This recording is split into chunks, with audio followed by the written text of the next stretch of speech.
चलो भाई, case study की तो मतलब मैं ये बता रहा था कि मेटल एंड नॉन मेटल के अंदर से एक केस स्टडी मुझे ऐसा लग रहा है कि तुम लोगों को मिलनी है। अब कैसे आएगी, चलो पढ़ना शुरू करते हैं। पहले थोड़ा बेसिक है, आप अगर देखें बिल्कुल basic, what are the physical properties of metal. Generally metals आपको कैसे मिलते होंगे, तो देखो वैसे तो देखा जाए तो मेटल्स सारे के सारे जो होते हैं वो हार्ड होते हैं, है ना। वैसे अगर आप देखोगे तो मेटल का एक कॉमन कैरेक्टर जरूर होता है जो मैं आपको बताना चाहूंगा। वो कॉमन कैरेक्टर ये होता है कि ये इलेक्ट्रॉन्स का लॉस करते हैं, है ना। ये लॉस करते हैं किस चीज का बेटा, हाँ जी, ये लॉस करते हैं बेटा इलेक्ट्रॉन। हाँ, ऐसा आपको देखने को मिलेगा कि ये अपने आउटर मोस्ट सेल से इलेक्ट्रॉन का लॉस करते हैं। क्लियर है बेटा, ये मेटल की कॉमन प्रॉपर्टी है। कॉमन कॉमन मतलब ये सारे मेटल्स करेंगे। अब कुछ एक्सेप्शंस भी होते हैं, तो वो एक्सेप्शंस नेचर देखो। जैसे जनरली मेटल सॉलिड रहते हैं, लेकिन कुछ आप अगर देखोगे जैसे मरकरी हो गया, समझ रहे हो आप बात को, तो ये मरकरी भैया सॉलिड नहीं होता है। मरकरी होता है कैसा, लिक्विड। ये ऐसी चीज देखी जाती है। बोलो जी क्लियर। पता है काय पे, एट रूम टेम्परेचर पर। रूम टेम्परेचर बेटा 298 केल्विन होता है, जिसको आप बोलते हो लगभग बेटा 25 डिग्री सेंटीग्रेड। आप समझ रहे हो, इस टेम्परेचर पर आप लोगों को मरकरी जनरली लिक्विड स्टेट में मिलेगी और बाकी सारे एलिमेंट्स आपको सॉलिड देखने को मिलेंगे। आपके साथ सारे सॉलिड होते हैं, फिर भी देख लेते हैं। कुछ मेटल्स ऐसे होते हैं जो हार्ड होते हैं, मतलब ऑलमोस्ट सारे मेटल्स ऐसे होते हैं जो हार्ड होते हैं, लेकिन कुछ ऐसे होते हैं जैसे लिथियम, जैसे पोटेशियम, जैसे सोडियम, ये पता नाइफ से कट हो जाते हैं। इन पे आप अगर नाइफ रखो कट, इसको बोलते हैं सॉफ्ट मेटल्स। ये दिखने में आपको सॉलिड लगेंगे, लेकिन एक्चुअल में ये सॉलिड नहीं होते हैं। अगली बात समझ में, अगली बात करते हैं। जनरली मेटल्स के बाद एक कैरेक्टर तो बड़ा कॉमन होता है कि ये लस्ट्रस होते हैं, मींस शाइनी अपीयरेंस शो करते हैं। मेटल्स आर मेलिएबल होते हैं, ऑब्वियस बात है। मेलिएबल का मतलब ये हो गया आप इनको कन्वर्ट कर सकते हो थिन शीट में, है ना। आप इसको पीटो, बीट करो, इस पे इतना ज्यादा, इसको प्लेन शीट में क्या कर दो, बिल्कुल कन्वर्ट कर दो। दिस प्रोसेस इज कॉल्ड, मेरे बच्चों जरा बताओ, मेलिएबिलिटी। ऑब्वियस बात है डक्टाइल भी होते होंगे। डक्टाइल का मींस क्या हो गया, जिनको आप वायर्स में कन्वर्ट कर दो भाई, जैसे कॉपर है ना, जैसे आयरन है, जैसे सिल्वर है, जैसे गोल्ड है, इन सबको आप लोग काय में कन्वर्ट कर सकते हो, काय में, वायर्स में। दिस प्रोसेस इज कॉल्ड बेटा व्हाट। अब ऑब्वियस बात है कौन कौन से नहीं होंगे वो तुम लोग को पता ही है, कौन कौन से नहीं होंगे। अब ये सॉफ्ट मेटल है, इनको थोड़ी तार बना सकते हो। अब मरकरी है, मरकरी का तार कैसे बना दोगे, मरकरी लिक्विड स्टेट में है तो। अब आप समझ गए ना, तो ये सब नहीं करते। अच्छा, एक चीज बड़ी इंपॉर्टेंट कि भाई metals have high melting point और बॉइलिंग पॉइंट ऑल्सो। इनका मेल्टिंग पॉइंट, बॉइलिंग पॉइंट बहुत ज्यादा होता है, कहीं ज्यादा होता है यार, ठीक है। Gallium and caesium have low melting point. तो एक्सेप्शंस हर जगह होते हैं। गैलियम एंड सीजियम, ये दो ऐसे उन्होंने दिए, ये आप याद भी रखना कौन से ऐसे दो मेटल्स हैं जनरली जिनका मेल्टिंग पॉइंट जो है वो कम रहता है। तो विच इज गैलियम और कौन सा, caesium. They melt in the palm of the hand. जैसे ही आप इसको अपने हैंड पे रखोगे ऐसे करके, और ये मेल्ट हो जाएंगे। मतलब आप ये चीज देखो, मतलब जैसे मान लो आपने इस गैलियम को लिया और गैलियम को आपने अपनी पाम पे रखा, तो आप देखोगे पिघल जाएगा। ये देखो आप, तो ऐसे ऐसे मेटल्स भी हैं हमारे पास जिनमें हमारा गैलियम और सीजियम आ जाता है, ठीक है बेटा। अगली चीज, metals have high boiling point also, ठीक है। उसके बाद हम लोग बात कर लेते हैं मेरे बच्चे, metals are good conductor of किसका बच्चा, heat and electricity both. Obvious बात है मेरे बच्चे, बेस्ट कंडक्टर अगर आप देखो तो वो कौन आ जाते हैं, सिल्वर एंड कौन, दैट्स व्हाई बच्चे इनके क्या बनाए जाते हैं, वायर्स बनाए जाते हैं, ठीक है बेटा। उसके बाद पुअर कंडक्टर अगर आप बात करते हो तो वो हो जाता है लेड। बेटा लेड है ये, इसकी सिंबल को हम लोग पीबी बोलते हैं, याद रखा करो। और मरकरी को तो आपको पता ही होता है, इसको हम लोग Hg बोलते हैं। बोलो जी क्लियर, क्लियर हो गई। गैलियम का भी अगर आप सिंबल देखो तो गैलियम को Ga बोलते हैं, और सीजियम को अगर आप सिंबल देखो तो सिंबल इसको हम Ce बोलते हैं। क्लियर हो गया बेटा। ये हमारे क्या होते हैं, कुछ सिंबल्स होते हैं जो मैंने बता दिए आप लोगों को, ठीक है। तो बेस्ट कंडक्टर आपको पता लग गया। अच्छा, सोनरस का नेचर तुम लोग को पता ही होता होगा, इनको अगर बजाओ तो इसमें रिंगिंग साउंड प्रोड्यूस होता है ना, इसलिए इसको हम लोग सोनरस नेचर भी कहते हैं। तो जस्ट इनका अपोजिट कर दो, जस्ट इनका अपोजिट कर दो, आपको कौन मिल जाएंगे, नॉन मेटल्स। भाई वो लॉस कर रहे हैं इलेक्ट्रॉन को, तो ऑब्वियस बात है ये क्या करेंगे भाई, ये लॉस करते हैं इलेक्ट्रॉन, तो सॉरी गेन करते हैं इलेक्ट्रॉन का, ये इलेक्ट्रॉनों का गेन करेंगे। ऐसा आपको देखने को मिलेगा। कैसे, वो अभी हम लोग आगे जब आयनिक वो करेंगे कंपाउंड्स तो आपको पता लग जाएगा कैसे। इसमें हम लोगों को आयनिक कंपाउंड्स भी करने हैं। अब बात करते हैं बेटा नॉन मेटल्स क्या होता है। तो देखो नॉन मेटल की एक खास बात, ये सॉलिड भी है, लिक्विड भी है और गैस भी है।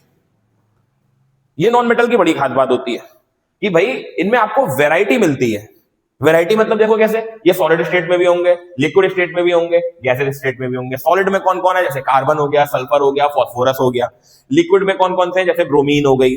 गैस में कौन कौन से, ऑक्सीजन, हाइड्रोजन, नाइट्रोजन और ना जाने कितने, क्लोरीन वगैरह। ये सब आप देखोगे तो ये आपको जनरली काय में दिखेंगे, गैसेस में दिखेंगे। बात करते हो आप नॉन मेटल्स की, तो जनरली ये सॉफ्ट रहते हैं, है ना। जनरली ये कैसे रहते हैं, सॉफ्ट। लेकिन कुछ ऐसे हैं जिनको हम एलोट्रॉप्स ऑफ कार्बन कहते हैं, याद है या नहीं? कार्बोनेट्स कंपाउंड के अंदर ये चीज पड़ी है जिसको हम बोलते हैं ग्रेफाइट और डायमंड। ये दोनों किसके बने होते हैं? कार्बन के। दैट्स व्हाई बच्चे इनको यहाँ पे देखो एक्सेप्शन में दिया गया, डायमंड भी दिया गया और एक ग्रेफाइट भी दिया गया। बोलो आप समझ रहे हो बात को? तो ये सारे के सारे जो होते हैं सॉफ्ट मेटल नहीं होते हैं, जनरली हार्ड मेटल्स होते हैं। बेटा क्लियर हो गई ये चीज? Number next, non metals do not लो, इनकी कोई शाइन अपीयरेंस नहीं होती भैया, बड़े गंदे से होते हैं, ठीक है। Non metals are not ductile. अब आप खुद सोचो इनको आप डक्टाइल कैसे, मतलब इनको तार कैसे बना सकते हो आप? तो ठीक है ना, तो ना ये मेलिएबल होते होंगे, जैसे ही आप इसको पीटोगे ये ब्रिटल नेचर के होते हैं। कैसे नेचर के होते हैं? Brittle nature. ब्रिटल नेचर समझते हो? आपने इन पे हथौड़ी मारी, ये पाउडर बन गए, नहीं समझे? आपने इन पे ऐसे करके पकौड़ी नहीं, सॉरी हथौड़ी मारी और फटाक से ये क्या बन गए? हाँ, तो यही होता है। नंबर नेक्स्ट, इनका भैया मेल्टिंग पॉइंट और बॉइलिंग पॉइंट आपको इतना ज्यादा देखने को नहीं मिलेगा। Non metal which are solid and liquid have low boiling points, bad conductor of heat. Non metals are bad conductor of electricity also, लेकिन एक एक्सेप्शन है जिसको आप क्या बोलते हो? Graphite. Graphite is a good conductor of electricity, जबकि वो नॉन मेटल है क्योंकि वो किससे बना है? कार्बन से बना। नंबर नेक्स्ट बेटा, non metals are not sonorous, इनमें किसी भी प्रकार का कोई भी साउंड प्रोड्यूस नहीं होता। तो मेरे बच्चे छोटी छोटी चीजें हैं जिनको तुमको समझना है, सही है। ये मैंने थोड़ा सा तुम लोग के लिए डिफरेंस के लिए ऐसे ही बता दिया कि ताकि तुम लोग को थोड़ा सा मेटल नॉन मेटल के बारे में थोड़ी बहुत जानकारी हो जाए। अब हम लोग इनकी पता क्या पे आएंगे? केमिकल प्रॉपर्टीज पर। आप समझ रहे हो बात को? देखो जरा, अगली जो चीजें हैं हमारे पास वो आ जाती है केमिकल प्रॉपर्टीज की, how to react metals and non metals. ये है इंपॉर्टेंट चीज। ऊपर वाला तो था वो तो सब छोटे क्लास वाला कंसेप्ट था, फिर भी बता दिया हमने, कहा चलो कोई नहीं, चैप्टर है तो चैप्टर स्टार्टिंग से ही शुरू हो तो अच्छा लगता है। अब ये है हमारे पास केमिकल प्रॉपर्टीज ऑफ मेटल। सबसे पहले हमने मेटल्स की प्रॉपर्टीज को पढ़ना है। यस, ये हमारा मेटल्स। अब आपको पता है मेटल्स क्या होते हैं, हमने ऊपर पढ़ लिया। खासा एक बात होती है इनकी कि ये लॉस करते हैं किसको? हाँ, ये आपको भैया देखने को मिलेगा कि ये इलेक्ट्रॉन्स का लॉस करते हैं। तो मेटल रिएक्ट विद ऑक्सीजन। सबसे पहले हमने रिएक्शन कराई है इनकी ऑक्सीजन के साथ। बहुत इंपॉर्टेंट है ऑक्सीजन के साथ रिएक्शन, ये ध्यान रखना, बहुत ज्यादा इंपॉर्टेंट। ये मेटल जब रिएक्ट करता है ऑक्सीजन के साथ तो ये अपने ऑक्साइड्स बनाता है। क्या बनाता है? जिन ऑक्साइड्स को हम मेटल ऑक्साइड्स कहते हैं। क्लियर? आप अगर बात करो तो जब कॉपर की रिएक्शन आप ऑक्सीजन से कराओगे तो ऑब्वियस बात है CuO बनेगा, जिसको आप नाम दोगे कॉपर व्हाट बेटा? Oxide. When the copper is react with oxygen then formed copper oxide। आप समझ गए बात को? नंबर अगला, जैसे मान लो आपके पास एल्यूमिनियम है, आपने एल्यूमिनियम को हीट किया कंबाइन विद किसके साथ? ऑक्सीजन के साथ। ऑब्वियस बात है आपको क्या मिला, जरा बताओ? Aluminium oxide. एल्यूमिनियम ऑक्साइड का मैं तुम लोग को एक नेचर बताता हूं जो बड़ा इंपॉर्टेंट होता है। ये एम्फोटेरिक ऑक्साइड होता है। कैसा ऑक्साइड होता है? मैं आपको सब बता देता हूं, हल्के हल्के सब बताता हुआ चलूंगा। Amphoteric oxide. कहना भैया अब ये क्या बवाल है? भाई एम्फोटेरिक ऑक्साइड्स क्या होते हैं मैं आपको बताता हूं। ये बेटा ऐसे ऑक्साइड्स होते हैं जिनके पास बेसिक नेचर भी होता है और जिनके पास एसिडिक नेचर भी होता है, दोनों। मतलब समझे आप इसका मतलब? ये बेस नेचर भी शो करेंगे और ये एसिड नेचर भी शो करेंगे। कहना सर कैसे? जैसे मान लो आपने एल्यूमिनियम ऑक्साइड को एसिड के साथ डाला तो ये बेस बन जाएंगे, समझे? और आपने इसको बेस के साथ डाला तो ये एसिड बन जाएंगे। वाओ, जादू। ऐसे को हम लोग बोलते हैं एम्फोटेरिक ऑक्साइड। समझ गए? ऐसा नहीं है कि एल्यूमिनियम ऑक्साइड ही होता है, ZnO भी होता है। ZnO इसको बोलते हैं हम लोग जिंक ऑक्साइड। ये भी एक एम्फोटेरिक ऑक्साइड है बच्चा, याद रखो। एम्फोटेरिक ऑक्साइड सिलेबस का पार्ट है, आ सकते हैं ये। Amphoteric oxides are those oxides which shows acidic and basic both character. आप समझ रहे हो बात को? ऐसे ऑक्साइड्स को हम क्या बोलते हैं? एम्फोटेरिक ऑक्साइड्स बोलते हैं। याद रखनी है ये सब चीजें, ये सिलेबस का पार्ट है बेटा। ऊपर वाला एक तरीके का सिलेबस का पार्ट नहीं था, लेकिन ये वाला जो पार्ट है ये हमारा सिलेबस का पार्ट है पूरा, ठीक है। अब बहुत सारी रिएक्शंस उन्होंने दिखाई, देखो कुछ मेटल ऑक्साइड आर बेटा। एक चीज, जितने भी तुम्हारे मेटल ऑक्साइड होते हैं वो सारे के सारे कैसा नेचर शो करते हैं? बेसिक। और जितने भी तुम्हारे नॉन मेटेलिक ऑक्साइड्स होते हैं वो सारे के सारे एसिडिक होते हैं। याद रखो ये चीज, ठीक है। जैसे मान लो तुमको टीचर ने दे दिया, बोले भाई Na2O और एक तरफ दे दिया CO2, दो हैं ये ऑक्साइड हैं, दोनों ऑक्साइड हैं। पूछो क्यों? क्योंकि इसमें भी ऑक्सीजन है, इसमें भी ऑक्सीजन है। टीचर ने पूछ लिया बेटा इसमें कौन एसिडिक कौन बेसिक, तो आप ध्यान से देखो Na लगाया यानी कि मेटल है, तो ये हुआ बेसिक, कार्बन लगाए तो नॉन मेटल है, तो ये हुआ एसिडिक। अब आप समझे कि नहीं समझे? इस तरीके से आप ये पहचान सकते हो, समझे? तो नॉन मेटालिक ऑक्साइड कैसे कैसे बन रहे हैं भैया, वो आप देख सकते हो। बोले भैया पहले Na को लिया उन्होंने ऑक्सीजन के साथ, तो उन्होंने क्या बनाया हमारे लिए, सोडियम ऑक्साइड। फिर उन्होंने जब सोडियम ऑक्साइड को थोड़ा सा वाटर के साथ डाल दिया, तो जैसे उन्होंने वाटर के साथ डाला तो उनको NaOH बनता हुआ दिखाई दिया, जिसको हम बोलते हैं सोडियम हाइड्रोक्साइड। आप समझ रहे हैं? जैसे ही बेटा आपने पोटेशियम को ऑक्साइड के साथ डाला तो फटाक से बना पोटेशियम ऑक्साइड।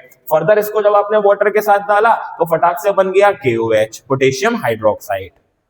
आप समझ रहे हैं बात को? These are the important reaction बच्चा। एक चीज हम आपको और बता दें, जो सोडियम है और पोटेशियम है, विच is very reactive metal, high reactive metals बेटा। ये सारे के सारे बहुत ज्यादा रिएक्टिव मेटल्स होते हैं, मींस एक्सप्लोसिव नेचर शो करते हैं ये। समझ रहे हो आप बात को? तो इस तरीके से बच्चा ये चीज बनते हैं। तो ये जितने भी बने हैं बेटा हमारे पास, ये सब ऊपर ये metal oxides are basic oxides, ठीक है ना बेटा। Some metal oxide show acidic and the basic property, अभी मैंने ऊपर आप लोगों को बताया था।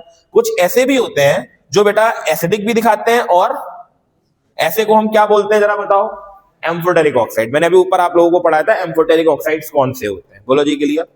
सम metal oxides shows acidic and basic both character या both properties are called मेरे बच्चों एम्फोटेरिक ऑक्साइड। जैसे मैंने एग्जांपल बताया आप लोग को एल्यूमिनियम ऑक्साइड और जिंक ऑक्साइड, ऊपर बताया था एग्जांपल मैंने। एक मैंने आपको बताया था Al2O3, और एक मैंने आपको बताया भाई ZNO कैसे बन सकता है, आप दिमाग लगाओ। आप सर Zn लोगे और उसकी रिएक्शन किसके साथ करा दोगे, मानोगे कि नहीं? आप फटाक से एक चीज नोटिस करोगे कि आपको क्या बनते हुए दिखाई दे जाएगा। बैलेंस करने के लिए आप यहां क्या लगा दोगे, इसे बैलेंस करने के लिए आप यहां क्या लगा दोगे। तो ये जो ऑक्साइड बना ये एसिडिक है, बेसिक है या एम्फोटेरिक है? क्यों एम्फोटेरिक है ये? क्योंकि ये एसिडिक और बेसिक बोथ कैरेक्टर शो कर रहा है। बेटा समझ में आ गई ये चीज? पक्का क्लियर हो गई ना ये चीज बच्चा? टीचर ने अगर मान लो एक 1 मार्क्स में right a short note about an amphoteric oxides with example, तो आप कर सकते हो ना ये चीज कि वे एम्फोटेरिक ऑक्साइड्स कौन से होते हैं। एम्फोटेरिक ऑक्साइड जनरली बेटा वो ऑक्साइड्स होते हैं जो एसिडिक और बेसिक दोनों टाइप के प्रॉपर्टीज को शो करते हैं। एग्जांपल याद रखना, 2 एग्जांपल आप लोग अपने कच्चे में डाल लेना। पहला कौन सा है बेटा, एल्यूमिनियम ऑक्साइड, दूसरा कौन सा है, जिंक ऑक्साइड। बोलो जी क्लियर? ठीक है, ये बहुत बढ़िया बात। इतनी चीज में कोई दिक्कत? ये रिएक्शन जरा थोड़ा सा हम लोग करते हैं विच इज वेरी इंपॉर्टेंट, बहुत इंपॉर्टेंट है। देखो आप नोटिस करो, एक चीज नोटिस करना, अभी हमने ऊपर ये चीज बोली भी थी, आप ध्यान से देखो Al2O3 ये हमारा एक एम्फोटेरिक ऑक्साइड है। मैं इसको एसिड के साथ डाल रहा हूं, किसके साथ डाल रहा हूं? तो अगर मैंने इसको एसिड के साथ डाला तो ये किसका काम करेगा, समझे कि नहीं समझे? अरे बोलो भैया, क्लियर हो गई? और जैसे ये बेस के साथ आप इसको ट्रीट कराओगे, आप एक चीज नोटिस करोगे, Al के साथ Cl3 निकल जाएगा, यहाँ पे बैलेंस कर लेना, विच इज 2AlCl3, और साथ ही साथ मेरे बच्चे कौन रिलीज हो जाएगा यहाँ से, वाटर एलिमिनेट हो जाएगा। इसको बोलते हैं एल्यूमिनियम क्लोराइड। क्या बोलते हैं बेटा? Aluminium chloride. सही है? अच्छा, अब मान लो हमने इसको बेस के साथ डाल दिया सारी रिएक्शन दिखाई गई हैं, आपको बस समझना है भाई। अब आपने क्या करा, एल्यूमिनियम ऑक्साइड को पकड़ा और अब आपने NaOH के साथ डाल दिया। तो भाई जब आपने इसको बेस के साथ डाला, अब ये किसका कैरेक्टर शो कर रहा है? अब समझ में आ गई नहीं समझ में आ गई? क्लियर हुई है बात? तो अब ये फिर से एक चीज बना देगा, NaAlO2, बहुत इंपॉर्टेंट कंपाउंड है ये, सोडियम एल्यूमिनेट। ये बनाने को आ सकता है। सोडियम एल्यूमिनेट कैसे फॉर्म्ड होगा ये पता कहां आ सकता है बनाने को? ये आ सकता है हमारा पहले वाले चैप्टर में, जिसका नाम क्या है, chemical reaction and equation. Yes मेरे बच्चे, ये वहां पे आ सकता है। सोडियम एल्यूमिनेट कैसे बनता है? जब आप एल्यूमिनियम ऑक्साइड को NaOH में डालते हो। याद रखना, इंपॉर्टेंट है ये सब चीजें। फिर ये मत कहना भैया समझ नहीं आया, पढ़ोगे तभी समझ आएगा। ये हो गया वजह सोडियम एल्यूमिनियम ऑक्साइड, नाम एक्चुअल में क्या होता है इसका, सोडियम एल्यूमिनियम ऑक्साइड, और वैसे इसको बोला जाता है सोडियम एल्यूमिनेट। याद रखो बच्चा ये चीज। तो अभी एम्फोटेरिक ऑक्साइड का फंडा समझ गए या अभी भी समझ नहीं आया?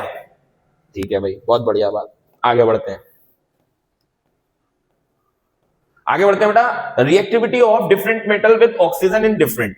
भाई हर मेटल की ऑक्सीजन के साथ जो रिएक्टिविटी होती है ना, वो अलग अलग होती है, सबके साथ सेम नहीं होती है।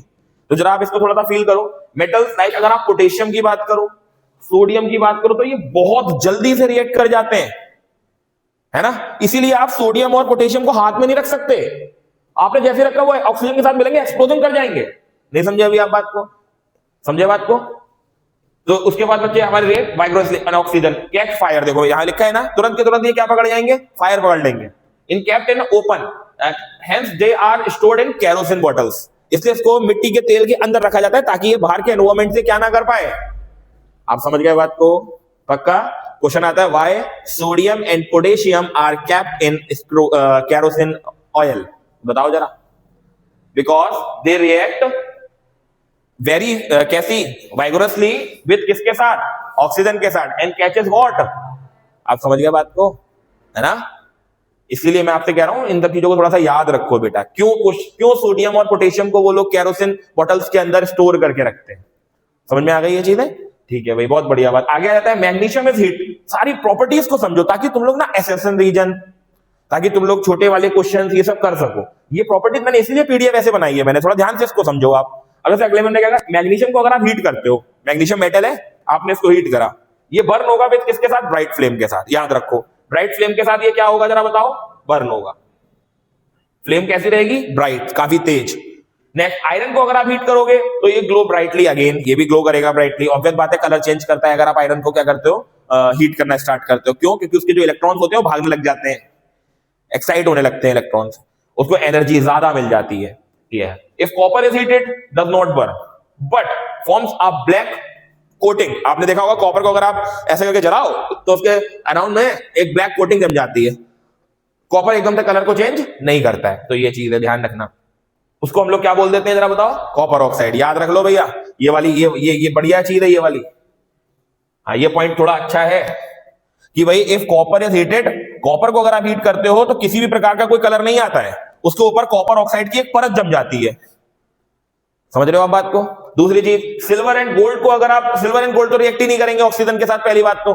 सिल्वर बहुत कम, नामात्र बराबर कर जाता है, इसलिए वो अपने कलर को थोड़ा बहुत ब्लैकिश कर लेता है, थोड़ा कलर फेड हो जाता है सिल्वर का बहुत टाइम के बाद। अगर आप देखते हो हल्का हल्का काला हो जाता है, लेकिन गोल्ड तो कभी रिएक्ट ही नहीं करेगा क्योंकि इनकी रिएक्टिविटी जो होती है वो वेरी पुअर होती है, वेरी पुअर। आप समझ रहे हो बेटा बात को, क्लियर हो गई ये चीज, बहुत बढ़िया बात। आगे हम बात करते हैं, कुछ मेटल्स ऐसे होते हैं like magnesium, like aluminium, like zinc, lead, ये इटीसी फॉर्म करते हैं oxide layer over it which heat prevent further oxidation. They are called the protective metals, protecting metals. कौन से ऐसे मेटल्स हैं, कौन से ऐसे मेटल्स हैं जो ऑक्साइड लेयर बना लेते हैं, अगर आप ध्यान से देखो, ऑन ऑक्सीडेशन करने पर, मींस ऑक्सीजन के साथ रिएक्ट कराने पर। तो which are magnesium, aluminium, zinc, lead, copper, copper भी तो था भी ऊपर। तो ये सब कुछ ऐसे मेटल्स हैं जो जनरली कलर को चेंज नहीं करते हैं, लेकिन ये क्या बना लेते हैं, कोटिंग कर लेते हैं अपने ऊपर। तो ये चीज भैया याद रखो, अच्छी चीजें हैं ये, इनसे आप लोग के एसेशन रीजन थोड़े बहुत ठीक ठाक हो सकते हैं, ये चीज है। ठीक है भैया, तो बताओ सोडियम एंड पोटेशियम को क्यों रखते हो उसके अंदर, ठीक है ना, क्योंकि वो एकदम से कैचेस कर लेते हैं किस चीज को, फायर। क्लियर हो गई ये चीज। अच्छा, मैं जब आप कॉपर को गर्म करते हो, हीट करते हो, तो क्या वो कलर चेंज करता है, नहीं करता है, लेकिन क्या करता है, समझ में आ गई ना ये चीजें, ठीक है, इनको थोड़ा याद रखो। अब देखो यहाँ पे उन्होंने कुछ एग्जांपल दिए हैं वाटर के साथ रिएक्शन के, ये कौन कौन तेजी से वाटर के साथ रिएक्ट करता है। सेकंड प्रॉपर्टी है ये, पहली अभी ऑक्साइड की चल रही थी। कौन कौन से ऑक्साइड पढ़े हम लोगों ने, हम लोग ने पढ़ा बेसिक ऑक्साइड और एम्फोटेरिक ऑक्साइड। अभी एसिडिक नहीं पढ़ा है, वो हम पढ़ेंगे नॉन मेटल्स में। कब पढ़ेंगे, नॉन मेटल्स में। हाँ, तो देखते हैं भाई रिएक्शन विद वाटर, वाटर के साथ कैसे रिएक्शन होती है। देखो मेटल जब रिएक्ट करता है पानी के साथ तो वो फॉर्म करता है कौन सा ऑक्साइड, और मेटल हाइड्रोक्साइड, जिसको हम लोग क्या कह देते हैं भैया, एंड हाइड्रोजन गैस रिलीज होती है। ये बड़ी अच्छी चीज है कि भाई यहां पे आपको नॉर्मली कौन रिलीज होती हुई दिखाई देगी, और ऐसा होता भी है। तुम लोहे के तवे को गर्म करते हो जब, और तुम उसके ऊपर ऐसे करके, कभी डोसा बनते हुए देखा है, और ऐसे करके पानी डालते हो, गैस रिलीज हुई है ना, तो वो गैस रिलीज हुई, वो कौन सी हुई, हाइड्रोजन। आप समझे या नहीं समझे, क्लियर हुई। तो देखो उन्होंने क्या कहा, when sodium is react with water again formed sodium hydroxide and form बच्चा व्हाट। यहां पे आप एक चीज नोटिस करोगे कि एरो किधर को होगा, किधर को होगा, ऊपर की ओर, क्योंकि इवोल्यूशन ऑफ गैस है ना। ऊपर को एरो का मतलब क्या होता है कि गैस यहां से रिलीज हो रही है। आप समझ रहे हो बात को।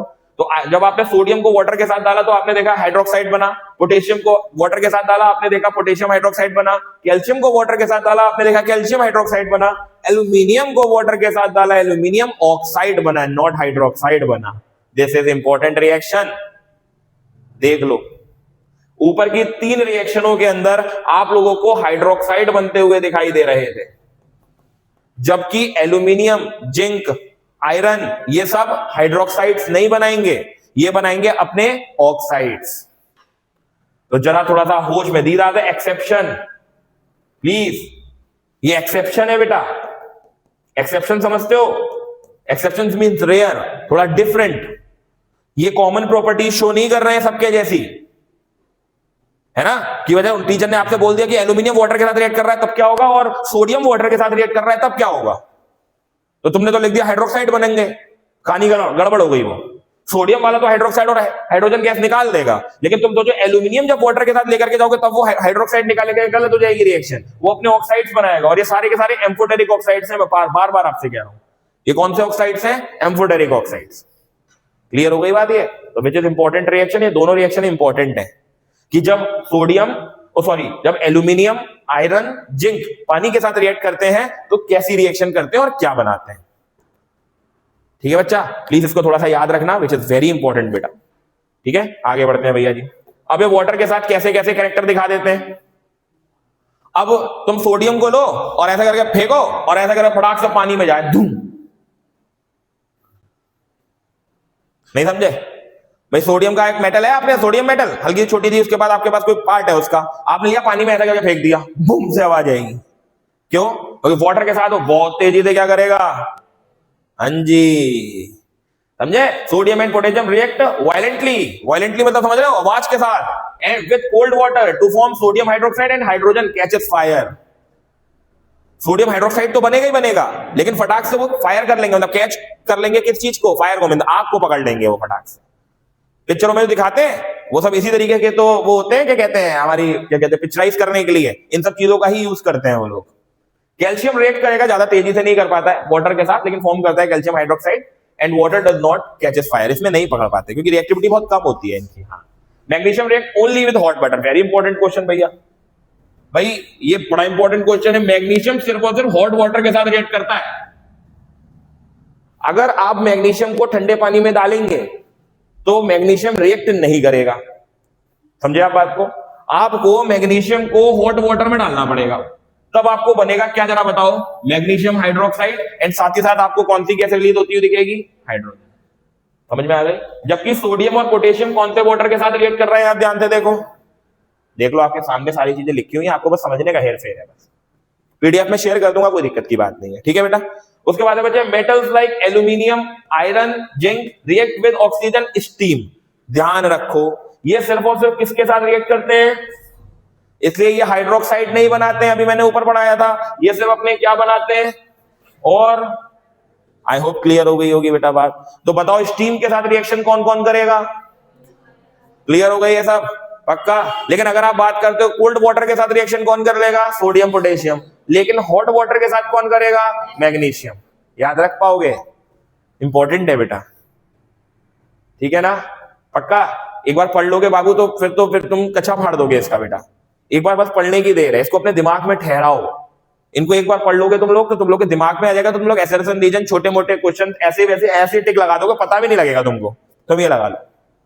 नंबर अगला, metals like lead, copper, silver, gold do not react with water. Very important बच्चा, ये कोई भी रिएक्ट नहीं करते हैं वाटर के साथ। और कैसे कर लेंगे?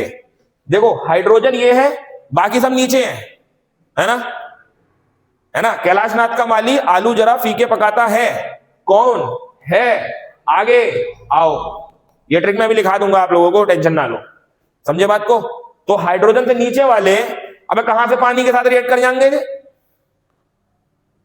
है ना? तो टीचर ने अगर पूछा कि भाई बताओ कॉपर रिएक्ट क्यों नहीं कर रहा वाटर के साथ, कह रहा सर जी हाइड्रोजन से कम रिएक्टिविटी है इनकी, ये कहां से वाटर के साथ रिएक्शन कर लेंगे।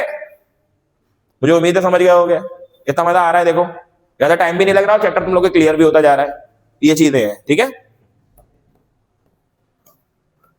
अगला लो भाई, एसिड्स के साथ आ गए।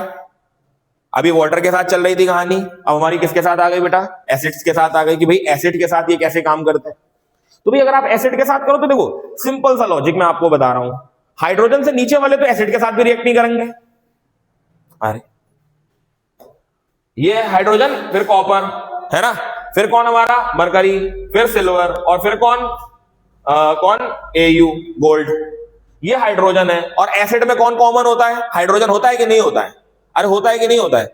HCl लोगे, H2SO4 लोगे, तो इनमें कौन है? हाइड्रोजन है। तो ये बताइए जी कहां से रिएक्ट कर जाएंगे हाइड्रोजन को कहां से डिस्प्लेस कर देंगे? ये थोड़ा दिमाग लगाओ ना, सारे क्वेश्चन एक ही जैसे तुम्हें, अलग थोड़ी है कोई। लेकिन हाइड्रोजन से ऊपर वाले जितने भी होंगे वो सब रिएक्ट कर जाएंगे। मैं यहां पे तुम लोग को लिखा भी देता हूं। ये देखो ये ट्रिक होती है, विच इज कैलाश, नाथ का, माली, आलू, जरा, फीके, पकाता है, कौन है, आगे आओ। मैंने इसलिए हल्के हल्के बोली है कि लिख भी लें जो बच्चे सुन रहे हो, ठीक है। कैलाश, नाथ का, माली, आलू, जरा, फीके, पकाता है, कौन है, आगे आओ। ये वाला है हाइड्रोजन है और ये वाला है मरकरी है। ये चीज आप लोग ध्यान रखना। क्लियर हो गई बेटा? पक्का? तो हाइड्रोजन से जितने भी ऊपर वाले, hydrogen is the boundary line. Hydrogen एक कौन सी लाइन है इनकी?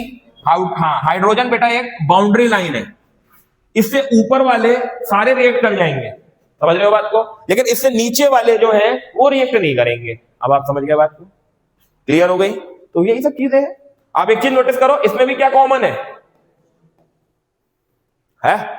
तो भाई मैग्नीशियम को अगर डाला आपने इसके साथ तो मैग्नीशियम क्लोराइड, एल्यूमिनियम को डाला एल्यूमिनियम क्लोराइड, जिंक को डाला जिंक क्लोराइड, आयरन को डाला आयरन क्लोराइड। लेकिन इससे नीचे वाले डालोगे तो डू नॉट रिएक्ट। देखो लिखा हुआ है स्पष्ट तौर पर उन्होंने लिख दिया, copper and silver do not react with. समझ में आ गई बेटा? नहीं आई समझ में? क्लियर हो गई? क्यों ऐसा नहीं कर पा रहे हैं वो तुम लोग समझ ही गए, क्योंकि इनकी जो रिएक्टिविटी है बेटा वो हाइड्रोजन से कैसी है? कम है। आई होप ये कंसेप्ट क्लियर हो गया होगा बेटा ये चीज। चलिए भाई आगे पहुंचते हैं। नेक्स्ट बेटा एक ही जरा HNO3 वाला केस है, जरा इसको भी देख लो थोड़ा सा। अच्छा ये रिएक्टिविटी ऑर्डर भी दे रखा है ऊपर, जरा ये देख लो कौन तेजी से रिएक्ट करेगा बेटा। जरा ये चीज देख लो, the reactivity various metals to metals above the decreasing order of reactivity. यार ऑब्वियस बात है, ये तो मैंने अभी लिखाई थी तुम लोग को। सबसे तेजी से कौन रिएक्ट करेगा? मैग्नीशियम। उसके बाद कौन रिएक्ट करेगा? एल्यूमिनियम। उसके बाद रिएक्ट कौन करेगा? जिंक। उसके बाद रिएक्ट कौन करेगा? ऐसा क्यों? क्योंकि रिएक्टिविटी घट रही है ना इधर की ओर जाने पर, है ना। अभी मैंने एक चीज लिखाई थी ना आप लोगों को, कैलाश, नाथ का, माली, आलू, जरा, फीके। आप ध्यान से देखो, है ना। ऊपर से लेकर नीचे की ओर जाने पर रिएक्टिविटी डिक्रीजेस, तो ऊपर वालों की ज्यादा हुई, नीचे वालों की कम हुई। तो वही ऑर्डर में देखो उन्होंने लिख रखा है। ये ऑर्डर आ सकता है भैया, एमसीक्यू में शफल करके दे देंगे, शफल करके, समझ रहे हो ना। और आपसे कहेंगे इंक्रीजिंग और डिक्रीजिंग ऑर्डर में रिएक्टिविटी की लिख के दिखाइए कौन सा वाला सही होगा। तो ये कैलाशनाथ वाली ट्रिक जो है वो पीछे कॉपी पे लिख लेना, काम आएगी तुम लोगों को। ये सबसे पहले जब कॉपी में स्टार्टिंग के 5-10 मिनट मिलते हैं उससे पीछे अपने लिख लेना, मैथ्स में ट्रिग्नोमेट्री की टेबल बना लेना। ये सब मैंने चीजें बताई हैं तुम लोग को, ताकि तुम लोग को जो वहां पे क्वेश्चन में करो तो बार बार वैल्यू गलत ना लगा दो। ये सब चीजें सोचना, अपने 5-10 मिनट को यूज करना अच्छे से। ये नहीं कि बातों में इधर उधर सामने उमने पूछने में इन सब में निकाल दो टाइम, कोई फायदा नहीं होगा, गलती कर आओगे। अच्छा नाइट्रिक एसिड वाला केस देख लेते हैं।